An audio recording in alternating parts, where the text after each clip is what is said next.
Bonjour les amis, bienvenue sur CYP Stories. Abonnez-vous à cette chaîne pour découvrir des histoires incroyables. N'oubliez pas d'aimer et de partager. N'hésitez pas à nous laisser un commentaire. Amarachi marchait d'un pas rapide dans le couloir fraîchement ciré de l'hôtel Obiora Royal, son chariot à serpillière grinçant à chaque rotation de roue. Il était 23h47 et le service de nuit venait de commencer. La tête enveloppée d'un simple foulard et son uniforme repassé malgré l'usure, elle avançait avec l'assurance tranquille de quelqu'un qui maîtrise parfaitement l'invisibilité. Le couloir sentait le luxe, le bois ciré, le désodorisant importé et une légère odeur de champagne. Elle avait nettoyé chaque recoin de cet hôtel pendant près de 2 ans et la suite 909 était toujours inoccupée à cette heure-ci. Du moins, c'est ce qu'elle pensait. En tournant au coin, une petite traînée rouge sur le sol attira son attention. Elle fronça les sourcils. Au début, elle crut qu'il s'agissait de vin ou de sauce du service d'étage, mais lorsqu'elle coupa le chiffon pour le nettoyer, la couleur s'accrochait fortement à son chiffon, sombre, collante, et sans aucun doute du sang. Son cœur fit un bond. L'instinct prit le dessus sur la prudence. Amarachi suivit la piste jusqu'à la porte entr'ouverte de la suite VIP. Elle l'ouvrit et pénétra dans une pièce faiblement éclairée où l'opulence du cuir crème et des finitions dorées contrastaient fortement avec le sol de la salle de bain. Un homme, grand et basané, vêtu d'une robe de chambre en soie débraillée, était affalé près de la baignoire, le poignet en sang, le visage pâle et le corps tremblant légèrement. Elle haleta, mais ne cria pas. Son instinct reprit le dessus. Elle prit une serviette propre sur l'étagère, s'agenouilla près de lui, la pressa fermement contre la plaie et appela à l'aide via l'interphone. L'homme essaya de parler, ses lèvres remuant à peine, mais aucun son ne sortit. Le sang s'accumula autour de son poignet, imbibant la serviette. Amarachi appliqua une pression plus forte, murmurant des prières. « Reste avec moi, s'il te plaît. »« Ne meurs pas » murmura-t-elle avec urgence. Le poids de l'instant pesait sur elle. Ce n'était pas seulement un client de l'hôtel, c'était quelqu'un. Mais elle ne pouvait se concentrer que sur le maintien en vie. L'équipe de nuit est intervenue dès que l'appel de détresse d'Amarachi est parvenu à la réception. En quelques minutes, la sécurité de l'hôtel et les médecins ont envahi la suite. Ils prirent le relais et s'employèrent rapidement à stabiliser l'homme. Amarachi recula, les mains rouges, l'esprit en ébullition. Elle observa en silence le chargement sur une civière, les tuyaux déjà en place, les masques à oxygène fixés sur son visage. L'un des médecins la regarda brièvement et demanda « Vous l'avez trouvé comme ça ?» Elle hocha lentement la tête. « Et vous avez arrêté le saignement ?» Elle hocha de nouveau la tête, encore sous le choc. « Vous lui avez peut-être sauvé la vie », ajouta le médecin avant de disparaître dans le couloir. Amarachi resta figé, à peine capable de comprendre ce qui venait de se passer. D'autres employés chuchotaient, tendant le cou pour entrevoir ce que la femme de ménage avait vu. Personne n'osait lui poser la question directement, mais leur regard en disait long. Amarachi retourna tranquillement à son chariot, retira ses gants ensanglantés et essuya ses mains tremblantes. Un homme avait failli mourir, et elle était la seule raison pour laquelle il n'était pas mort. De retour dans la réserve, Amarachi était assise seule sous la lumière fluorescente bourdonnante, son esprit repassant la scène comme une bobine de film cassé. Elle savait qu'il valait mieux ne pas s'impliquer, mais elle ne pouvait ignorer un homme en train de se vider de son sang. Peu importait qu'il porte une robe valant plus que son salaire annuel.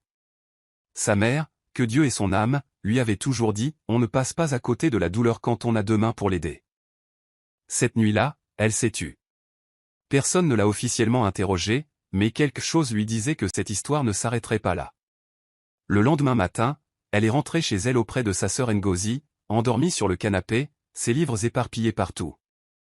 Amarachi regarda sa sœur endormie et soupira profondément. Elle avait sauvé la vie d'un milliardaire. Mais dans le monde hostile de Lagos, elle savait que cela pouvait être soit un miracle, soit le début d'un désastre. Au lever du soleil, des rumeurs avaient commencé à circuler dans les couloirs de l'hôtel comme une traînée de poudre. « Vous avez entendu ? Quelqu'un l'a trouvé presque mort. On dit que c'était l'un des agents d'entretien. » Laquelle ? Mais Amarachi ne dit rien. Elle retourna à son travail avec la même diligence et le même silence qui avait caractérisé toute sa carrière. La direction ne l'avait pas convoquée. Aucun journaliste n'est venu. L'homme dans la suite avait été admis à l'hôpital sous un nom d'emprunt, et l'incident était entièrement occulté par des accords de confidentialité qu'Amarachi n'avait ni vu ni signé. Malgré tout, la tension était palpable. Sa superviseure, Madame Edem, lui lança un long regard curieux lors du briefing du matin. « Tu es bon, Amarashi ?» demanda-t-elle. « Oui, maman » répondit-elle doucement. Son corps était en mouvement, frottant et balayant, mais son esprit s'attardait dans cette salle de bain, hanté par la pâleur de sa peau, le sang, la lourdeur de ce silence avant l'arrivée des secours. Amarashi n'en parla pas non plus à Endozi. Que pouvait-elle dire? Qu'elle avait trouvé un milliardaire à moitié mort dans une suite où elle n'était pas censée entrer? Qu'elle avait pressé ses mains contre sa blessure et prié jusqu'à l'arrivée des secours? Cela lui semblait surréaliste, même à elle. Pourtant, elle ne parvenait pas à chasser ce souvenir. Quelque chose était brisé chez cet homme, non seulement physiquement, mais aussi émotionnellement. Elle l'avait vu dans ses yeux mi-clos et dans la façon dont son corps s'affaissait vers la mort. Ce n'était pas un accident. Il n'était pas tombé. Elle le savait. Le silence du personnel la troublait plus que les mots. Pour une fois, personne ne voulait jaser. Cela signifiait que l'homme dans la suite était quelqu'un de puissant, peut-être même dangereux. Amarashi garda la tête basse, le cœur lourd, espérant que personne ne l'entraînerait plus loin. Il fallut 3 jours avant que l'homme de la suite ne rouvre les yeux. Dans une chambre privée du Lagos Island General, gardée par 2 gardes du corps discrets mais bien armés, Santo Obiora cligna des yeux face à la lumière crue qui le surplombait et grimaça. Son bras était bandé. Sa gorge était sèche. Il peinait à parler, mais parvint à articuler un murmure rauque. « Où suis-je » Une infirmière se pencha doucement. « Vous êtes en sécurité, monsieur. Vous êtes inconscient depuis quelques jours. » Il fronça les sourcils. « Ai-je survécu » Elle hésita. « Oui. Merci à quelqu'un qui t'a trouvé à temps. » Il fronça les sourcils. « Qui » L'infirmière se contenta d'un léger haussement d'épaule. « Un membre du personnel de l'hôtel. Ils n'ont pas laissé de nom. » La confusion persistait dans l'expression de Santo, suivie d'une émotion plus difficile à nommer, la honte. Regret. Épuisement. Il tourna la tête vers la fenêtre. Même la lumière du soleil était pesante. Santo refusait les visiteurs. Même son frère Shuka, arrivé du Ghana par avion, n'était pas autorisé à entrer dans la pièce. La seule personne qu'il a demandé à voir était la femme qui m'avait trouvé. Lorsqu'on lui a dit que son identité n'était pas enregistrée, il est resté silencieux. Le docteur Fola Hassan a tenté de l'engager dans la conversation, mais Santo revenait sans cesse sur cette nuit-là. Je n'avais pas prévu ça comme ça. C'est juste parti en vrille, a-t-il admis lors d'une séance. Mais quelqu'un, elle, ne me connaissait même pas. Elle l'aida. Fola l'écouta patiemment. Il avait soigné Santo pendant des années et savait que l'excellence de son téléphone portable n'avait d'égal que le profond vide qu'il portait en lui. Peut-être que cette femme compte plus que tu ne le penses, proposa Fola. Santo ne répondit pas, mais pour la première fois depuis des mois, il envisagea la possibilité que sa vie ne soit pas entièrement jetable. Quelqu'un, quelque part, avait vu son pire moment et l'avait quand même sauvé. Le docteur Fola Hassan traversait lentement la chambre d'hôpital, remarquant la réticence de Santo à croiser son regard.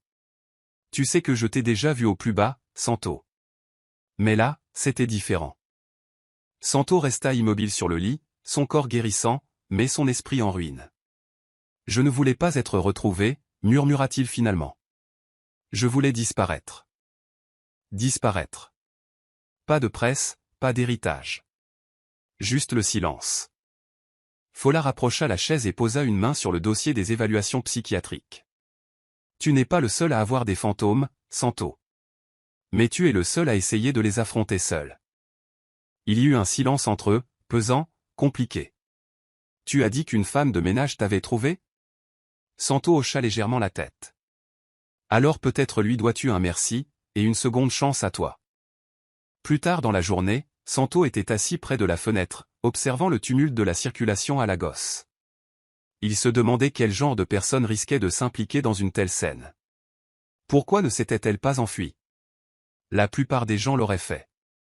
Qui qu'elle soit, elle ne l'avait pas seulement sauvée, elle l'avait exposée. De la manière la plus vulnérable et la plus humaine possible. C'était une leçon d'humilité. Désorientant. Et terrifiant. « Trouve-la, dit-il finalement à son assistant venu lui déposer des vêtements propres. Trouver la femme qui m'a trouvé. Celle qui a appelé à l'aide. L'assistante hésitait. Monsieur, ça risque de prendre un certain temps, elle n'a pas laissé son nom. Santo le regarda d'une voix ferme pour la première fois. Alors, essayez plus fort. J'ai besoin de la voir. Dehors, le soleil commençait à se coucher. Mais en lui, quelque chose avait repris vie. L'insistance de Santo à rencontrer la femme qui lui avait sauvé la vie se renforçait de jour en jour. Son assistante, Huche, travaillait discrètement avec la direction de l'hôtel, initialement réticente à révéler l'identité de la femme de ménage pour des raisons de confidentialité. Mais Santo n'était plus du genre à renoncer à ses désirs. Après quelques recherches et une menace subtile de résiliation du contrat de sa société avec la maison mère de l'hôtel, ils cédèrent et lui donnèrent un nom, Amarachise. Santo fixa le nom comme s'il s'agissait d'une pièce de puzzle complétant soudain un tableau oublié depuis longtemps. « Amenez-la ici », dit-il doucement mais fermement. Huche hésita. « Monsieur, elle est juste femme de ménage. »« On ne devrait pas », coupa Santo. « Elle m'a sauvé la vie alors que tout le monde serait passé à côté. Ça ne fait pas d'elle quelqu'un de banal. » Le personnel de l'hôtel fut stupéfait d'apprendre qu'une invitation officielle du bureau de Santo Obiora fut envoyée au service d'entretien. Amarashi, qui avait tant cherché à se fondre dans le décor, se retrouva soudain au centre de l'attention. Lorsque le message lui parvint, Amarashi resta sans voix. Elle avait passé la semaine précédente à éviter toute association avec l'incident. Pour elle, Santo n'était qu'un homme en souffrance, pas un milliardaire ni un magnate de la technologie. Et maintenant, il demandait à la voir ? Sa supérieure, Madame Edem, l'a pris à part, l'air perplexe.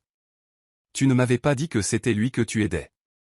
Pourquoi un homme comme Santo Obiora demanderait-il un agent d'entretien par son nom ? Amarashi ne savait comment l'expliquer. Ce soir-là, elle n'avait pas agi avec calcul, juste par instinct et compassion. Les mains légèrement tremblantes, elle accepta la demande, incertaine de ce qui l'attendait. Ses collègues chuchotaient dans son dos, leur ton mêlant curiosité et envie. Mais Amarashi ne s'en souciait pas. Son esprit était rongé par ses propres questions. Pourquoi voulait-il la voir ? Se souvenait-il de quelque chose ? Et surtout, que voyait-il en la regardant maintenant ? Amarashi n'avait jamais mis les pieds dans la suite Pentouse. C'était le genre d'endroit où elle était payée pour nettoyer, et non pour y entrer sur invitation. Debout devant les hautes portes à double battant, le cœur battant sous son chemisier impeccablement repassé, elle se demanda si y entrer allait bouleverser sa vie. Les portes s'ouvrirent et un assistant personnel lui fit signe d'entrer. La suite était sereine, silencieuse et baignée de lumière naturelle, luxueuse sans ostentation. Et il était là, Santo Obiora, assis dans un simple cafetan de coton, loin de la silhouette imposante que le monde voyait dans les gros titres des journaux économiques. Son regard croisa le sien, et pendant un instant, le temps s'arrêta. « Tu es Amarashi » dit-il doucement. Elle hocha la tête, incertaine de la réponse. « Tu es resté avec moi. Tu m'as aidé, alors que je ne voulais même pas qu'on m'aide. » Il fit un geste vers le siège en face de lui. « S'il vous plaît, asseyez-vous. » Son ton n'était pas autoritaire, mais presque plein d'espoir. Amarashi était assise, prudente mais respectueuse, l'observant attentivement comme si elle attendait le moment de se révéler comme un test. Le silence dura quelques secondes, puis Santo se pencha en avant. « Je ne me souviens pas de tout. Juste des flashs, ton écharpe, ta voix, tu n'avais pas peur. » Amarashi baissa les yeux vers ses mains. « Moi aussi. Mais je restais quand même. » Cette réponse sembla le surprendre. Il esquissa un petit sourire, de ceux qui n'atteignent pas les yeux. « Pourquoi ?» Amarashi haussa les épaules. « Parce que tu saignais. Et quelqu'un devait intervenir. » Pour la première fois depuis longtemps, Santo rit. Pas fort, mais sincèrement. Même lui, cela l'a surpris. « Les gens ne me traitent généralement pas comme un être humain », a-t-il admis. « Plus maintenant. » Amarashi pencha la tête. « C'est peut-être parce que tu ne leur montres pas la partie de toi qui saigne. » Leurs regards se croisèrent. À cet instant, une chose fragile et inexprimée passa entre eux, ni romantique, ni même amicale, mais réelle. Santo ne recherchait pas la gratitude, et Amarashi ne cherchait pas les éloges. Il s'agissait simplement de deux âmes blessées qui se reconnaissaient en silence. La rencontre était censée être brève, une brève expression de gratitude. Mais elle a duré plus d'1 heure. Santo se surprit à se confier d'une manière qui le surprit lui-même.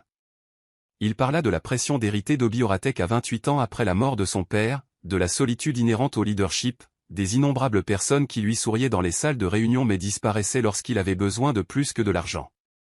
Amarashi ne l'interrompit pas et ne lui offrit pas de faux réconfort. Elle écoutait simplement. C'était cette présence silencieuse, si rare dans son monde bruyant, qui lui arrachait les mots. Amarashi ne broncha pas lorsqu'il parla de sa dépression. Elle ne s'est pas sentie mal à l'aise lorsqu'il a admis qu'il n'avait pas prévu de se réveiller cette nuit-là. Au contraire, elle a dit doucement, « Alors peut-être que tu étais censé le faire. » Cette phrase flottait dans l'air comme de l'encens, persistante, étrangement apaisante. Amarashi, quant à elle, ne se confiait guère. Juste assez pour lui faire comprendre qu'elle aussi avait enduré les épreuves de la vie. Elle ne recherchait pas la compassion. Elle a parlé de sa défunte mère, de sa jeune sœur Ngozi et des longues heures de travail qu'elle consacrait à joindre les deux bouts.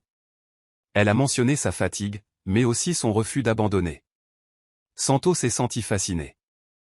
Elle ne ressemblait à personne dans son monde. Sans prétention. Sans performance. Juste une force tranquille. Lorsque la conversation fut enfin terminée, il demanda « Reviendrais-tu demain ?» Amarashi hésita. Pour faire le ménage ? Santo secoua la tête. Pour parler. Elle hocha légèrement la tête, incertaine de la sagesse. Mais quelque chose lui disait que peut-être, juste peut-être, cet homme brisé avait besoin que quelqu'un lui rappelle ce que signifie se sentir compris. Les jours passèrent, et Amarashi tint sa promesse. Chaque soir, après son service, elle retournait aux Penthouse pour 1 heure ou 2. Il ne le définissait jamais, ne l'expliquait jamais aux autres. C'est arrivé comme ça. Santo s'est progressivement confié, tantôt sur les affaires, tantôt sur son enfance. Amarashi s'est exprimé aussi, mais avec parcimonie, toujours soucieux de ne pas en dire trop. Leur routine était devenue un étrange sanctuaire.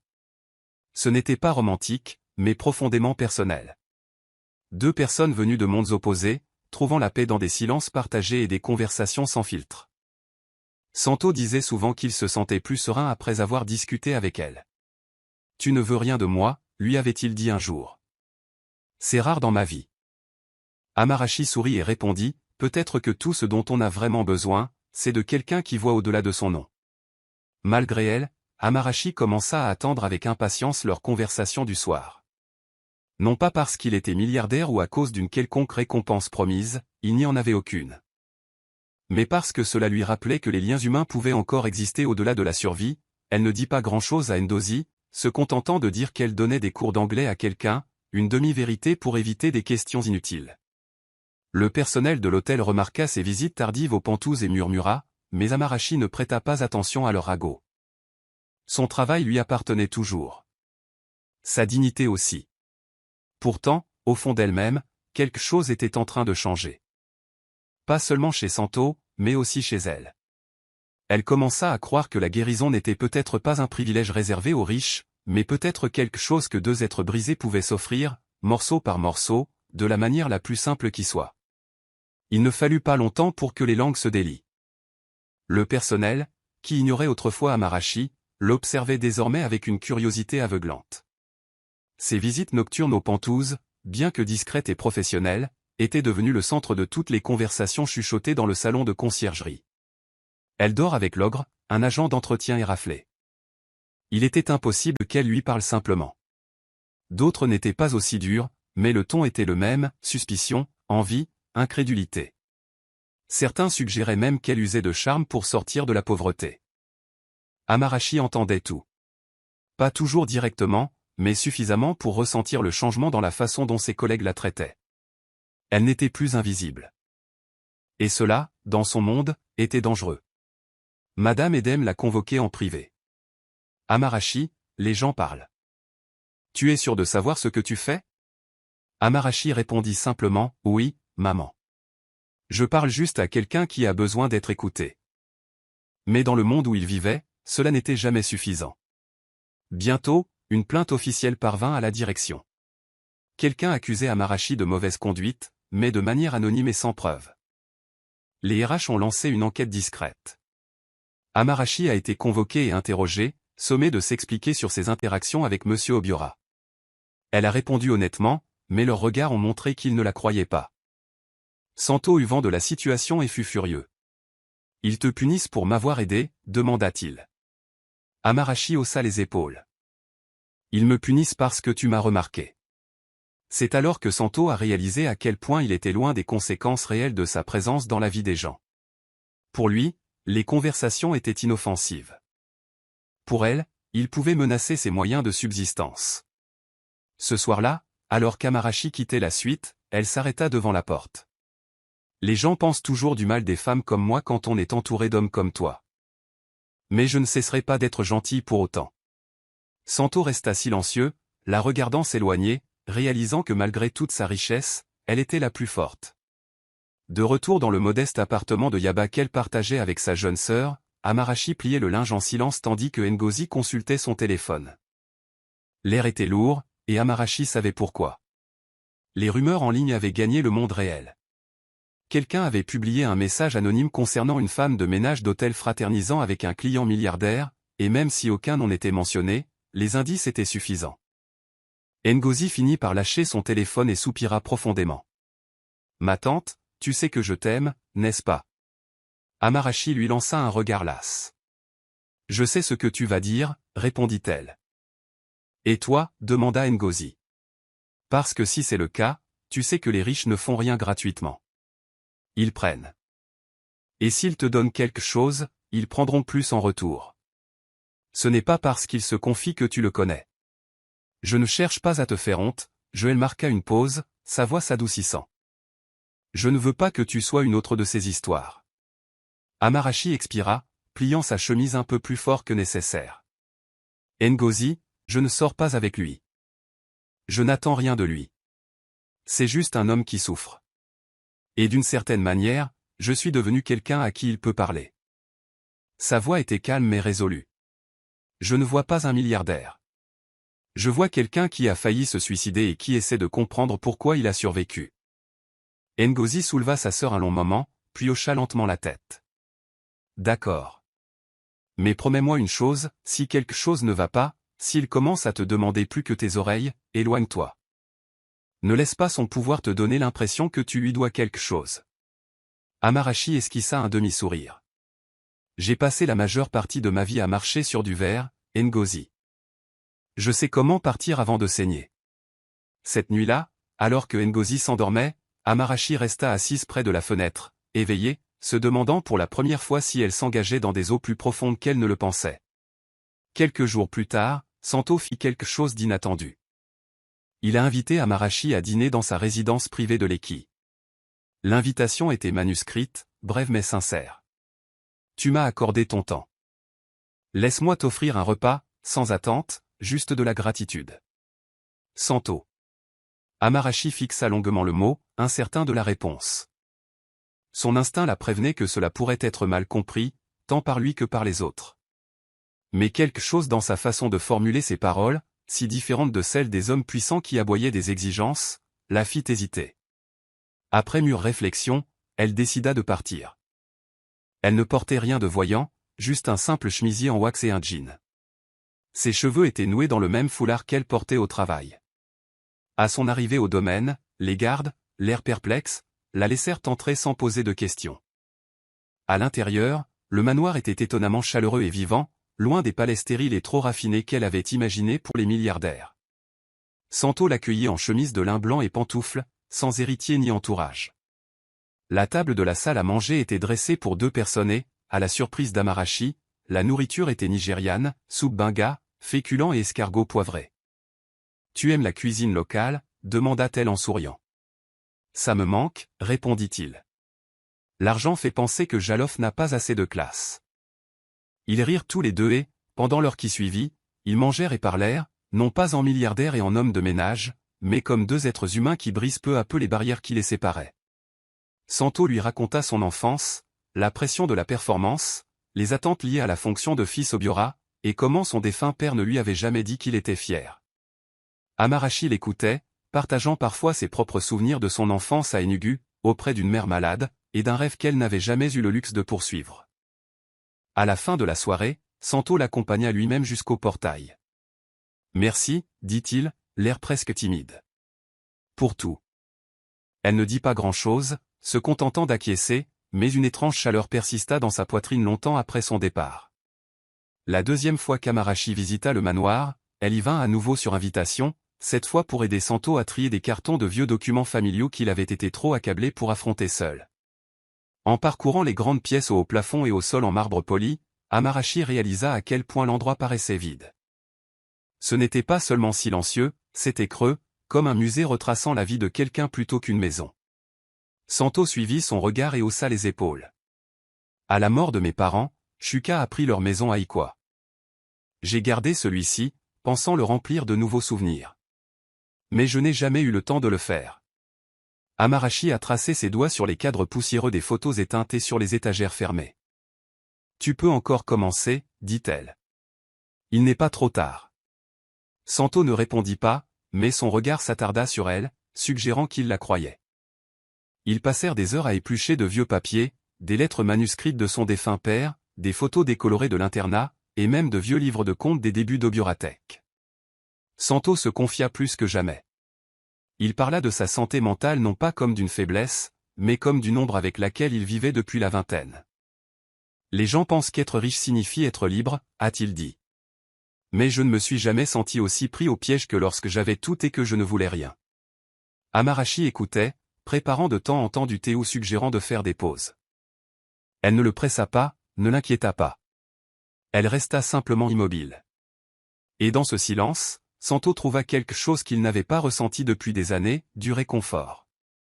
Ni dans les choses, ni dans la richesse, mais dans une autre personne qui ne voulait pas le réparer, seulement être présente. Alors que la nuit tombait et qu'elle s'apprêtait à partir, Santo la raccompagna jusqu'au portail. Cette fois, il s'attarda. Tu es la seule personne qui ait jamais vécu dans cette maison et qui ne l'ait pas rendue plus petite. Amarashi ne répondit pas. Elle posa simplement une main sur son bras, puis se retourna et partit. Shuka Obiora est rentré à Lagos, le regard brûlant et la méfiance au ventre. La nouvelle de l'hospitalisation de Santo lui était parvenue tardivement, mais les murmures qui ont suivi l'ont davantage perturbé, lui, la femme de ménage. Il lui parle tous les jours. Elle arrive au manoir. Shuka avait bâti sa vie sur le contrôle de la perception, et ce nouveau chapitre dans la vie de Santo menaçait l'image de la famille. De l'extérieur, cela semblait inoffensif, un homme en convalescence, se faisant un ami. Mais pour Shuka, cela sentait la vulnérabilité, et la vulnérabilité était dangereuse. Il appela quelques personnes de l'hôtel, leur graissa la patte et recueillit des informations. Amarashi. Nettoyeuse. Dénugu. Une sœur à l'université. Pas d'intentions évidentes, pas d'attache politique, mais Shuka ne croyait pas aux coïncidences. Il considérait la gentillesse comme une manipulation déguisée. Elle prépare quelque chose, dit-il à sa femme au cours du dîner. Aucune fille pauvre ne s'approche d'un homme comme Santo sans désirer quelque chose. Pendant ce temps, Amarashi remarqua à plusieurs reprises un SUV inconnu garé en face de sa propriété. Au début, elle pensa à une coïncidence, on était à Lagos, après tout. Mais le malaise grandit. À l'hôtel, elle remarqua un homme en costume qui l'observait plus que la moyenne des clients. Un soir, il la suivit dans le couloir, mais disparut lorsqu'elle se retourna.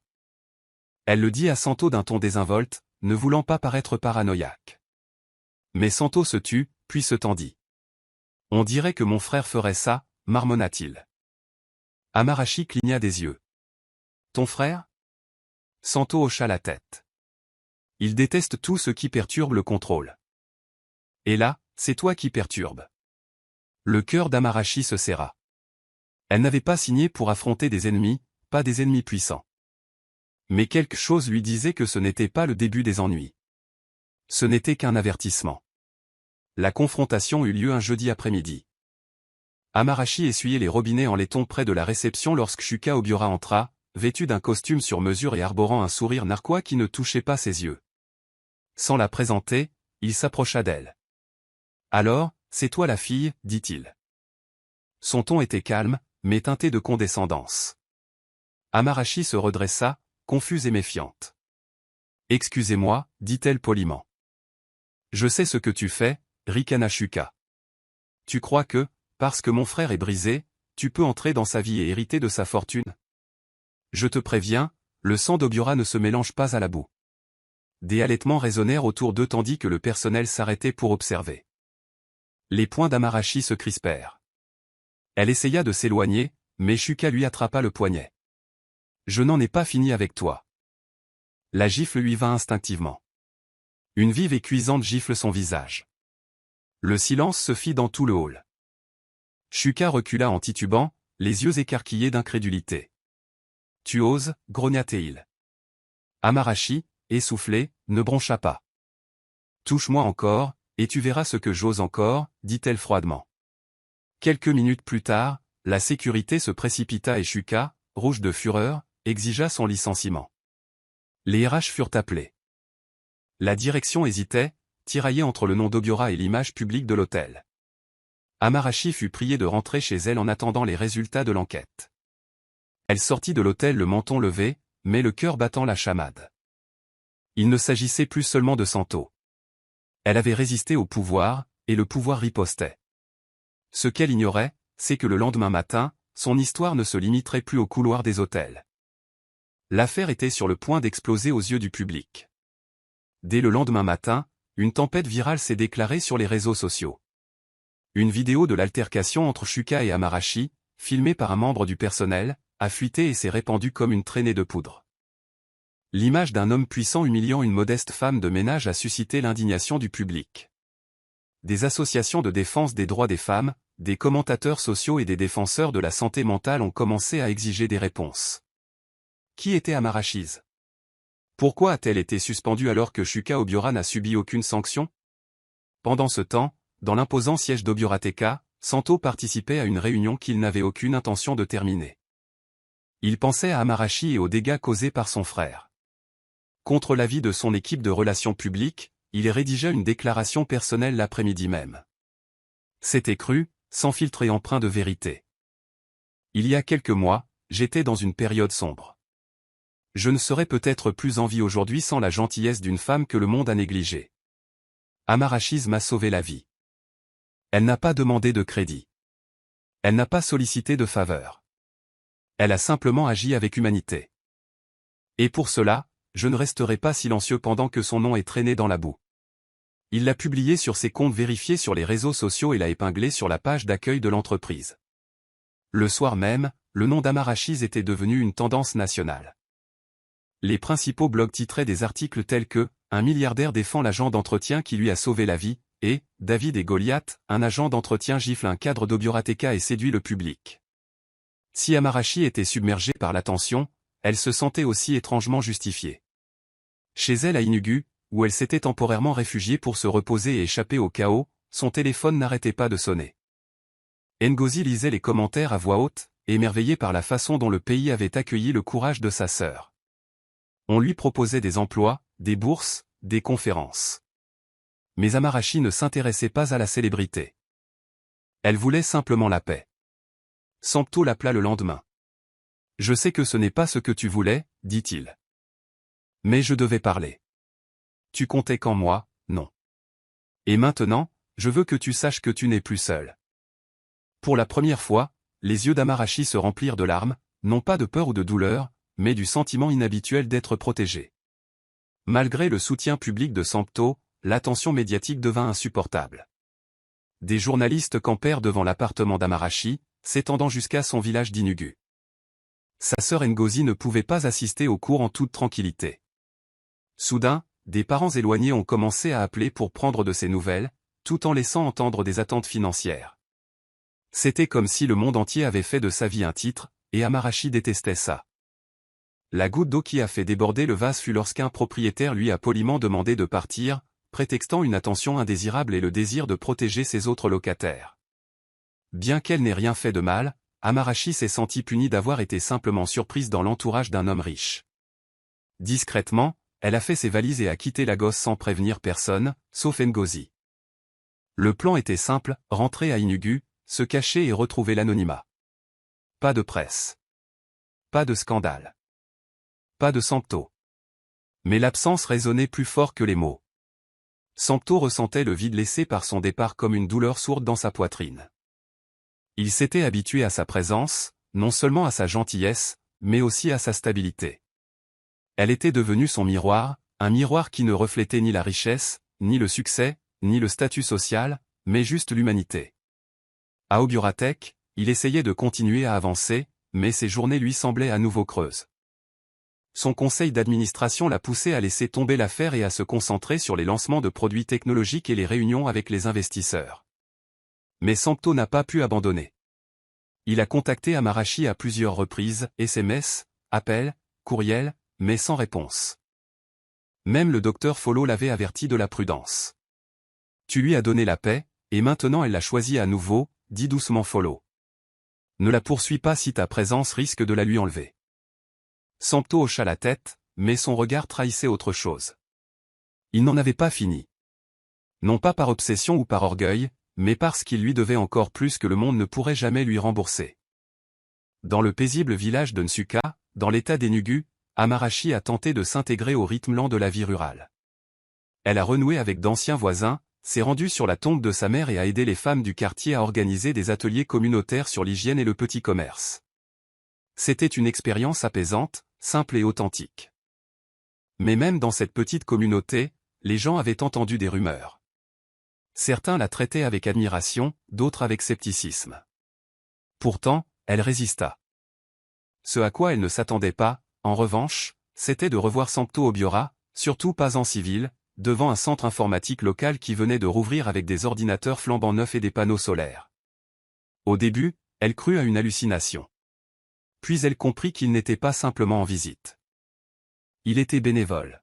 « Que fais-tu ici » demanda-t-elle, incapable de dissimuler son agacement. « J'apporte le Wi-Fi » répondit-il avec un sourire en coin. « Et peut-être espérant que tu me pardonneras d'avoir troublé ta paix. » Amarashi ne sourit pas. On ne peut pas tout régler en débarquant avec de l'argent et des gadgets. L'expression de Sempto s'adoucit. « Je ne suis pas venu ici pour réparer, mais pour servir. C'est ton espace, Amarashi.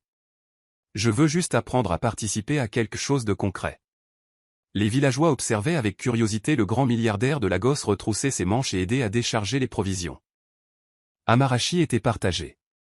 Elle admirait ses efforts, mais craignait les conséquences de sa présence, ce que cela pourrait signifier pour son intimité, sa tranquillité.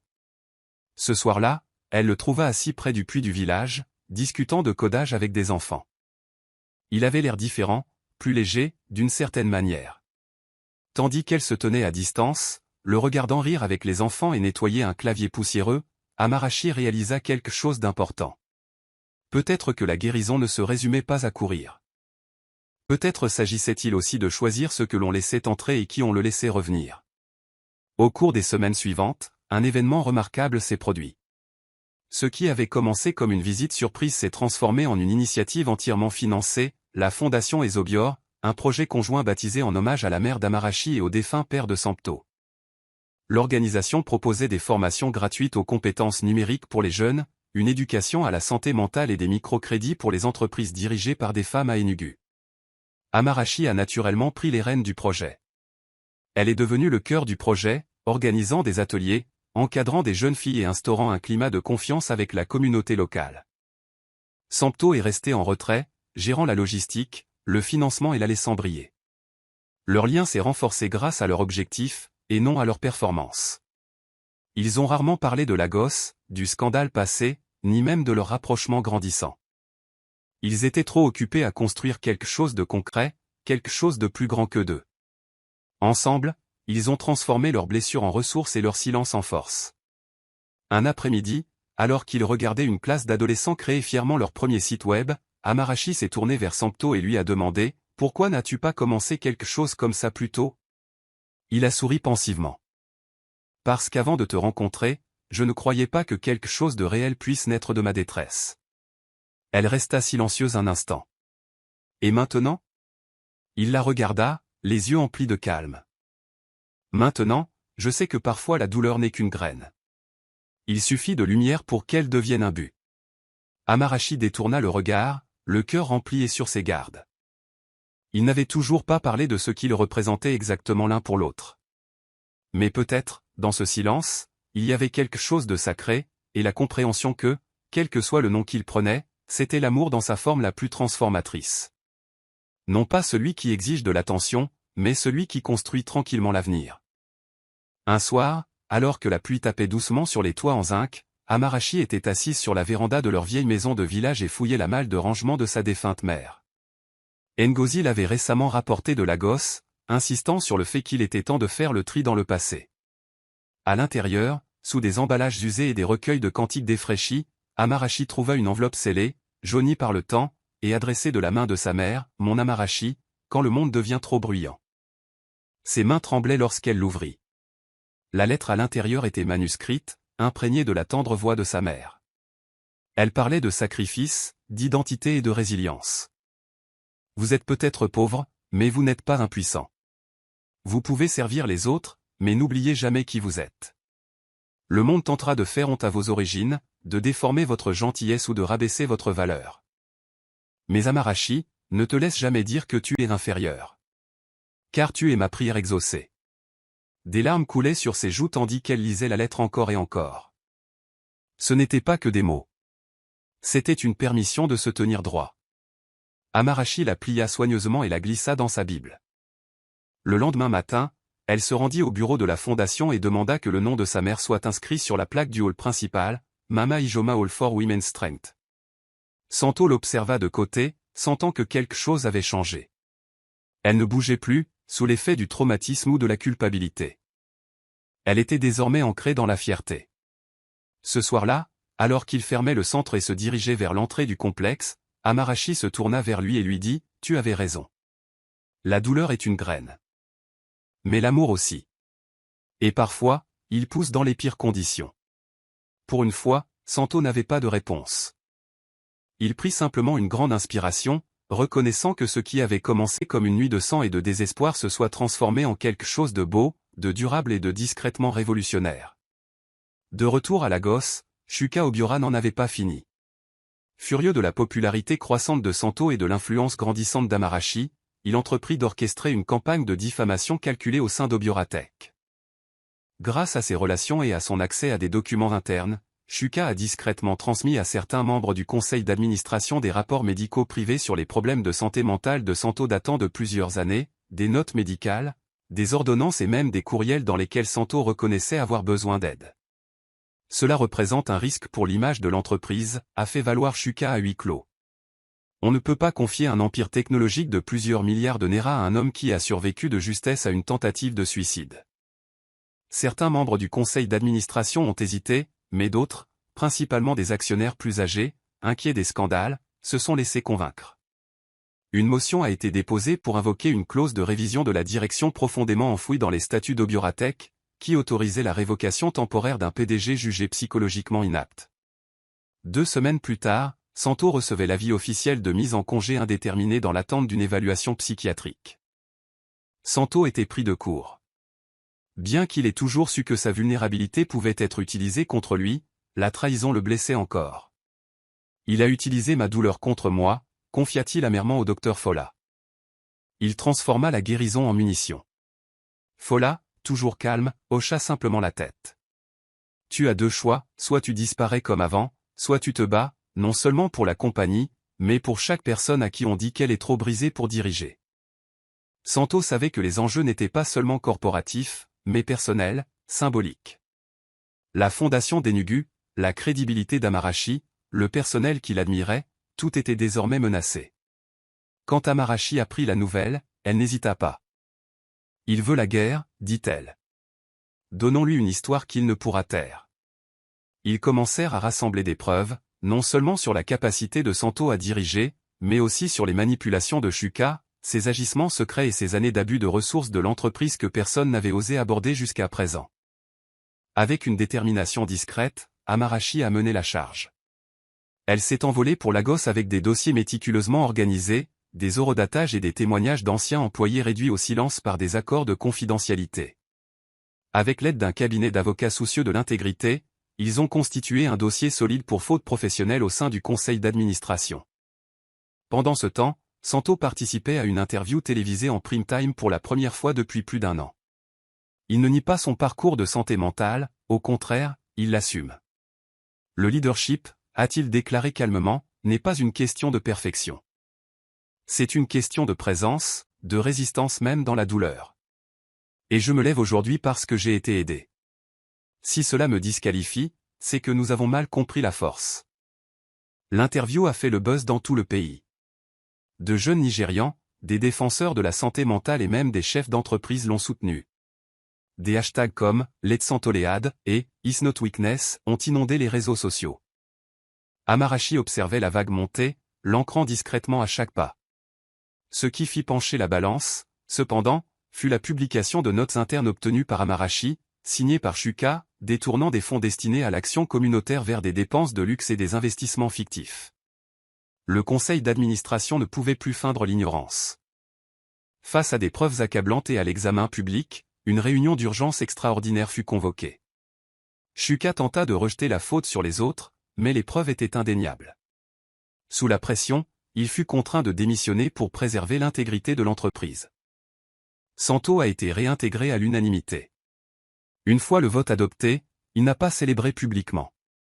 Au lieu de cela, il a appelé Amarachi et lui a dit « Je n'aurais pas pu faire ça sans toi ». Elle a répondu simplement « Tu n'étais plus obligée de faire ça toute seule ». Pour la première fois, le conseil d'administration a demandé à rencontrer la femme derrière cette stratégie. Elle a décliné. Qu'il voit les résultats, a-t-elle dit à Santo. Pas moi. Son combat n'avait jamais été pour le pouvoir, mais pour la justice, l'identité et le droit d'être entendu.